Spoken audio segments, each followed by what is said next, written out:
मनोकामना न्यूजमध्ये आपले स्वागत आहे.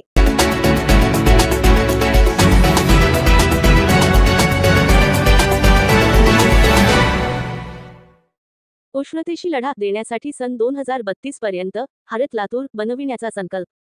जिल्ह्यात वाढत्या उष्णतेवर नियंत्रणासाठी राबविले जाणार अमृतधारा अभियान. उष्णतेशी लढा कार्यशाळेत जिल्हाधिकाऱ्यांनी मांडली संकल्पना.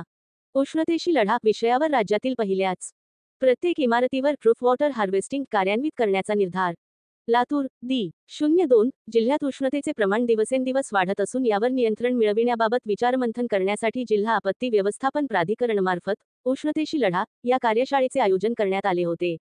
जिल्हाधिकारी कार्यालयाच्या जिल्हा नियोजन समिती सभागृहात झालेल्या या कार्यशाळेत विविध तज्ज्ञांनी मार्गदर्शन केले. त्यानुसार लातूर जिल्ह्यातील उष्णतेचे प्रमाण कमी करण्यासाठी विविध उपाययोजना आखण्यात येतील. त्याची सुरुवात प्रूफ वॉटर हार्वेस्टिंग द्वारे केली जाईल. यासाठी अमृतधारा अभियान हाती घेण्यात येईल, असे जिल्हाधिकारी वर्षा ठाकूर घुगे यांनी सांगितले. जिल्हा परिषदेचे मुख्य कार्यकारी अधिकारी राहुल कुमार मीना, पर्यावरण तज्ज्ञ अतुल देऊळगावकर यांनी यावेळी मार्गदर्शन केले. तसेच नवी दिल्ली येथील सेंटर फॉर सायन्स अँड एन्व्हायरमेंटचे शाश्वत अधिवास विभाग प्रमुख रजनीश सरीन, पुणे येथील ज्येष्ठ वास्तुविशारद अविनाश हावळ, सार्वजनिक आरोग्य चळवळीतील तज्ज्ञ डॉक्टर अनंत फडके यांनी दूरदृश्य प्रणालीद्वारे मार्गदर्शन केले. हवामान बदलामुळे उष्णतेच्या लाटाचे प्रमाण वाढत आहे. त्यामुळे केवळ भौगोलिकच नाही तर आर्थिक परिणामही समोर येत आहेत. जवळपास 40% अर्थकारण हवामान बदलामुळे प्रभावित होत असल्याचा अंदाज वर्तविण्यात आला आहे. उष्णतेच्या लाटेमुळे लाखो लोकांच्या आरोग्यावर यामुळे दुष्परिणाम होत आहे. आपल्या जिल्ह्यातही काही प्रमाणात या संकटाचा सामना करावा लागत आहे. आगामी काळात हे संकट अधिक तीव्र होऊ नये यासाठी लवकर उपाययोजना हाती घेणे आवश्यक आहे. त्यादृष्टीने पावले उचलून लातूर जिल्ह्याला 50 वर्षे पूर्ण होईपर्यंत म्हणजेच सन 2032 पर्यंत हरित लातूर ही संकल्पना प्रत्यक्ष आणण्यासाठी प्रयत्न केले जातील, असे जिल्हाधिकारी श्रीमती ठाकूर घुगे यांनी सांगितले.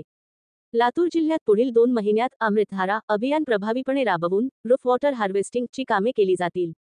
प्रत्येक शासकीय इमारतीसह खासगी इमारतींवरही प्रूफ वॉटर हार्वेस्टिंग करण्यासाठी लोकसहभागातून हे अभियान राबविले जाईल.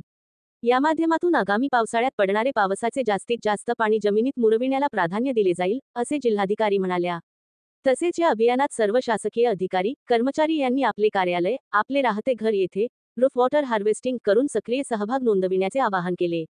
तसेच विहीर पुनर्भरण, वृक्ष लागवड आदी उपक्रमालाही गती द्यावी, असे त्यांनी सांगितले. पर्यावरण संवर्धनासाठी उपाययोजना हाती घेणे गरजेचे श्री. देऊळगावकर.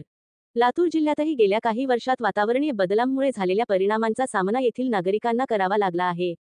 वाढत्या उष्णतेमुळे यापेक्षाही अधिक गंभीर संकटाला आपल्याला सामोरे जावे लागू शकते.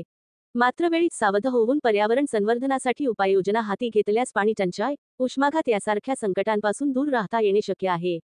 सध्या मोठ्या प्रमाणात शहरांचे काँक्रिटीकरण होत असल्याने शहरातील उष्णतेचे प्रमाण अधिक आहे. हे प्रमाण कमी करण्यासाठी बांधकाम करताना उष्णता शोषून घेणारे साहित्य वापरण्याला प्राधान्य द्यायला हवे. तसेच शहरामध्ये वृक्ष लागवड, हिरवी मैदाने निर्माण करायला हवीत, असे ज्येष्ठ पर्यावरण तज्ज्ञ अतुल देऊळगावकर यांनी सांगितले.